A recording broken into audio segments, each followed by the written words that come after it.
নমস্কার, কেমন আছেন সবাই? বংবাঙালি ব্লগে নতুন একটি ব্লগে আপনাদের স্বাগত জানাই। গুড মর্নিং বন্ধুরা, চিকুর স্কুল শুরু হয়ে যাচ্ছে, তাই জন্য সকালবেলা উঠে প্রিপারেশন নিয়ে নিয়েছি। একটু কালকেই চাল ডাল ভিজিয়ে রেখেছিলাম, আজকে একটু ইডলি বানিয়ে নিয়েছি। দেখুন ইডলিটা তৈরি হয়ে গেছে। আর ইডলির সাথে ও যে ইডলির যে চাটনি হয় নারকেলের, সেটাও খায় না, ডালও খেতে চায় না। তাও ডালটা দিচ্ছিও না, কারণ অনেক সময় টিফিন বক্সে পড়ে যায়, সেই জন্য দিতে চাইছি না। আর ডালও খেতেও চায় না। তো আর ও টমেটো বারণ আছে, তাই জন্য ওর জন্য আরেকটা প্রিপারেশনে কুমড়ো তেঁতুল দিয়ে সবাই দিয়ে একটা চাটনি বানিয়ে দিয়েছি ধনেপাতা দিয়ে, যেটা খুবই টেস্টি হয়েছে।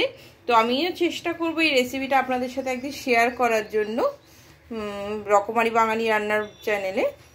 তো এটা বানিয়ে ছানা তৈরি হয়েছে, ও এবার খাবে, দাঁত ব্রাশ করছে, তারপরে ও খেয়ে নেবে।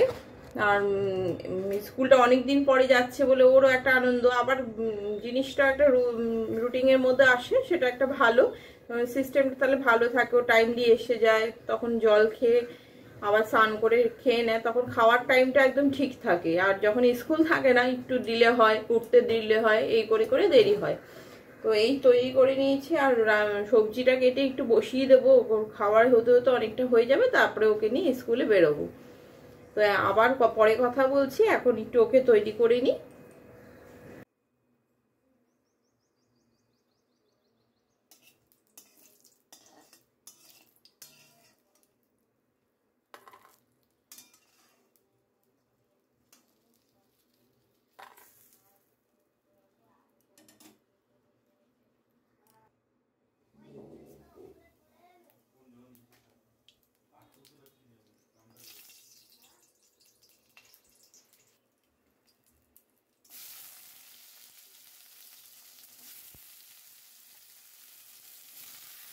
লাউয়ের তরকারিটা বসিয়ে দিচ্ছি সামান্য একটু নুন হলুদ দিয়ে। লাউয়ের তরকারিটা আমাদের বাড়িতে প্রায় সবাই ভালোবাসে, চিকুও ভালোবাসে, আমিও খাই। সুগারের জন্য আলু খেতে হয় না, হাজব্যান্ডও পছন্দ করে, কারণ কম তেল মশলা রান্না হয়। হাজব্যান্ডের কোলেস্ট্রল হওয়ার পর থেকে একটু বেশি সচেতন হয়েছে, এখনও চেষ্টা করে কম তেলের রান্না খাওয়ার জন্য। লাউটা বসাবার সাথে সাথেই টিফিন বক্সটা একটু ভরে নিচ্ছি, ইডলি প্লেট থেকে খালি করে টিফিন বক্সে দিয়ে নিচ্ছি। 3টে ইডলি দিচ্ছি, জানি 3টে খাবে না, আমি পরিমাণে একটু বেশি দিচ্ছি, কারণ আরও যদি কম দিও তার থেকেও কম খাবে, তাই জন্য এই চালাকিটা একটু আমি ওর সাথে করি, একটু পরিমাণে বেশি দিই, যাতে অ্যাটলিস্ট সবটা না খেলেও ওর থেকে বেশি খায়। আর যদি ওই 2টো দিই তখনও একটা খাবে, এই জন্য একটু দিই। আর তারপরে ওকে চাটনিটাও দিয়ে দিচ্ছি। তো এই চাটনিটার রেসিপি তো অবশ্যই আপনাদের সাথে একবার শেয়ার করব বললাম।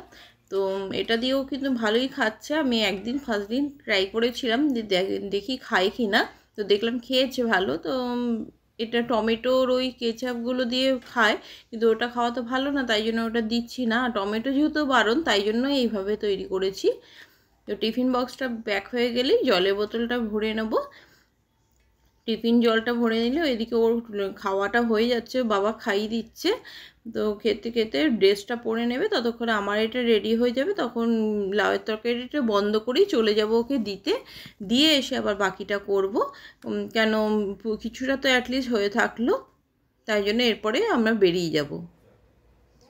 তারপরে জলটা ভরে নিচ্ছি, জলটা ভরে তারপরে রেডি হয়ে যাবে। আর আমিও ড্রেস পরা হয়ে গেছে, তারপরে আমি এখন ওকে নিয়ে বেরিয়ে যাব। বাবা নিচে গাড়িটা বের করতে গেছে, গাড়িটা বের করলেই চিকু রেডি হয়ে বেরিয়ে গেছে।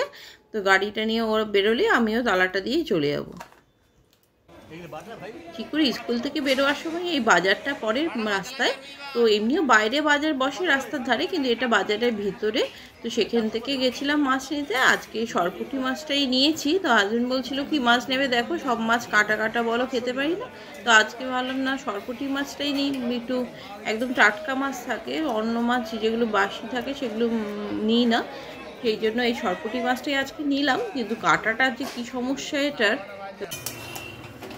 চিকুকে স্কুল দিয়ে আসার সময় মাছটা নিয়ে এসেছি, আজকে সরপুঁটি মাছ আনা হয়েছে। আজকে যেহেতু একদিনই খাওয়া হবে, আর দুধ বেশি হয়ে গেলে কালকে আবার শনিবার রাখা যাবে না, সেই কারণে আজকে সরপুঁটি মাছ নিয়ে এসেছি। আর এসে আবার লাউয়ের ঘন্টটা অর্ধেক করে রেখে গেছিলাম, সেটা আবার বসিয়ে দিলাম।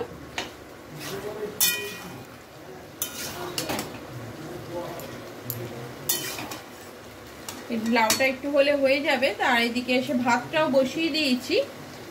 লাউটা কিন্তু আমাদের বাড়িতে সবাই ভালোবাসে, আর লাউটা খেলে একটা জিনিসও হয়, আলুটা কোনো রকমভাবে ব্যবহার করা হয় না, সেই কারণে লাউটা বেশি করা হয়।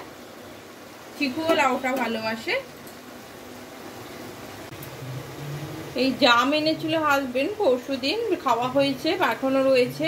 ও কিন্তু জাম দেখলেই, আমার যেহেতু সুগার, জাম যখনই দেখে মোটামুটি নিয়ে আসে, সেটা ওকে আর বলতেও হয় না। ও যখনই রাস্তায় যে জাম ওঠে এই সিজনে, তখনই দেখতে পেলেই জাম নিয়ে আসে।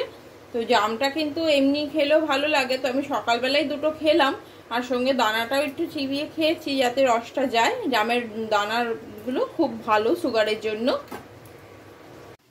বন্ধুরা, সরপুঁটি মাছটার মধ্যে একটু নুন আর হলুদ মাখিয়ে রাখছি। মাছটা অনেক বড় সাইজের, তো গোটা রাখা যেত না, তাই জন্য 2 পিস করে করা হয়েছে। এটার মধ্যে একটু নুন হলুদ দিয়ে মাখিয়ে রাখছি, তাহলে মাছটা করার সময় স্বাদটা খুব ভালো হয়। সরপুঁটি মাছে কিন্তু খুব ভালোই কাটা থাকে, তাই চিকুকে খাওয়াবো বলে আমার এখন থেকেই চিন্তা হচ্ছে, কিন্তু মাছটাকে আমার কিন্তু আগে বেছে রাখতে হবে, খেতে বসে হবে না। এই সময় আমি একটু করে নিচ্ছি ওটস। হাজব্যান্ড ওটসটা এনেছিল, সেই স্পেন্সারে আমরা গেছিলাম তখনই এনেছিল, যে সবসময় কনস্ট্যান্ট শশা নেয়, তো একটু অন্যরকম হবে তাই জন্য এনেছিল মশলা ওটস। তো সেটা এনেছিল, করা হচ্ছিল না, আজকে একটু করে নিচ্ছি। মাছটাকে এমনিও নুন মাখতে দিয়েছি, একটু সময় লাগবে, সেই সময় ওটসটা করে নিচ্ছি। ওটসও তো এটা বেশি সময় লাগে না, একটু কিছুক্ষণের মধ্যেই হয়ে যাবে। এখানে 1/2 কাপ পরিমাণ করে নিচ্ছি ওর জন্যই, কারণ আমার আছে খাবার ব্রেকফাস্টের, তাই জন্য এটা ওর জন্যই করে নিচ্ছি। তো ঝটপট এটা করে নিলেই মাছটা বসিয়ে দেবো। একদম রেডি। এবার এটা একটু বন্ধ করে ঠান্ডা হতে দিচ্ছি। ওটসটা আমি ঠান্ডা করতে দিয়ে এসেছি, এরপরে মাছটা বসিয়ে দিলাম। মাছটা হয়ে গেলে হাজব্যান্ডকে খেতে দিয়ে দেবো। তো ও প্রায় রেডি হয়ে এসছে, তো এর মধ্যেই মাছটা ঝটপট করে নিতে হবে। তো এই মাছ করতে বেশি সময় লাগে না। আর এই মাছ যে কি অসাধারণ টেস্টি রান্না করতে মা, মানে বলে বোঝানোর অপেক্ষা রাখে না সেটা। মানে মায়ের হাতে সেই সরপুঁটি মাছ, মানে বলতে পারবো না যে কি, আপনাদের বোঝাতে পারবো না যে এত টেস্টি হতো। মা অল্প একটু সর্ষে পোস্ত দিয়ে করতে হয়তো 1 থেকে 2 চামচ, কিন্তু ওই হালকা করে ওই রান্নাটাই খুব ভালো লাগতো। সর্ষে পোস্ত হতো কিন্তু খুব রান্নাটা খুব হালকা হতো। তো আমি একটু রান্নাটা করে নিচ্ছি, পরে আপনাদের সাথে কথা বলছি। মাছটা আমার হয়ে গেছে রান্না করা, দেখুন এইভাবে করে নিয়েছি। প্রিপারেশনটা অবশ্যই থাকবে রকমারি বাঙালি রান্নায়। বন্ধুরা, চিকুর স্কুল খুলে গেছে, তো আজকে আনতে গেছিলাম, কিন্তু এত রোদ আজকে উঠেছে, মানে রীতিমতো খুব খারাপ অবস্থা হয়ে গেছে রোদে। তো যাই হোক, একটা অটো একদম স্কুলের গেটের থেকে পেয়ে গেছিলাম, সেটা একটা সুবিধা হয়েছে। তো চিকু জলটা খেয়েছিল, কিন্তু টিফিনটা যেরকম হয় পুরো খাইনি। তো আজকে তো স্কুলের সামনে আমি 2টো পুলিশ দেখে এসেছি, সামনের দিন ধরিয়ে দেবো। প্রতিদিন না খেলে তো আর কি করা যাবে। আর এখন এসে ওকে ম্যাঙ্গো কেটে দিয়েছি, ও সেই ম্যাঙ্গো দিয়ে খাচ্ছে। ম্যাঙ্গো খাচ্ছে, আর ও টিফিন বক্সে এই অবস্থা করে নিয়ে এসছে। ইডলি 3টে ছিল, তার জয়টুকু খেয়েছে, বাকিগুলোকে গুঁড়ো করে নিয়ে এসছে। তো যাই হোক, এখনও বেরিয়ে তারপরে বলছে খিদে পেয়েছে, খায়নি যার জন্য খিদে পেয়েছে। তো এখনও খাচ্ছে। তারপরে একটু আমরা বসে, আর স্কুল থেকে বেরোবার আগে অবশ্যই জলটা খাইয়ে দিয়েছিলাম, কারণ এত রোদে বেরোবে, আর বেরিয়ে তো আসার সময় ও জলটা খেতে পারবে না এসে সঙ্গে সঙ্গে, তাই জন্য তখন জলটা খাইয়ে দিয়েছিলাম। এখন এসে একটু ওকে হাত পা ধুয়ে একে খেতে দিয়েছি ফলটা, তারপর একটু বসে স্নান করতে নিয়ে যাব। এই যে চিকু কি খাচ্ছ? ম্যাঙ্গো। ম্যাঙ্গো খাচ্ছে। আর ইডলিগুলো খাওনি কেন? ইডলিগুলো খাওনি কেন? বেশি দিয়েছো কেন? আমি নাকি বেশি দিয়েছি। একটা দেবে কি? ওকে একটা দিতে হবে, আর স্কুল থেকে বেরিয়ে বলবে আমার খিদে পেয়েছে, কিন্তু খাবে না। খাবার দিলে ঠিক মতো করে খাবে না। তো আবার ওকে স্নান টান করিয়ে আমরা খেতে বসবো, তখন আবার পরে কথা বলছি।